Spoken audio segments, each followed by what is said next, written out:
उपमुख्यमंत्री अजित पवार यांनी बारामती तालुक्यातल्या या मासाळवाडी गावामध्ये मतदारांना जी धमकी दिलेली आहे त्याचं संभाषण आमच्या हाती आलंय। बघूयात अजित पवारांनी नेमकी काय धमकी दिली।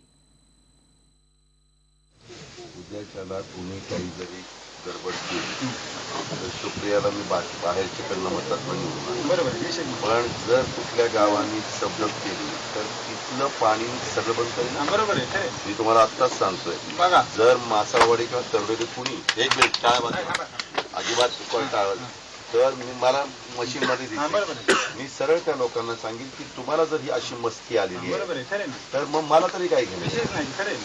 शेवटी कुणाच्या एका गावावरून माझी बहीण पाडायची राहत नाही, बरोबर किंवा आज निवडून यायची राहत नाही। पुन्हा एकदा ऐकणार आहोत आपण अधिक सविस्तरपणे की अजित पवार नेमकं काय म्हणालेत।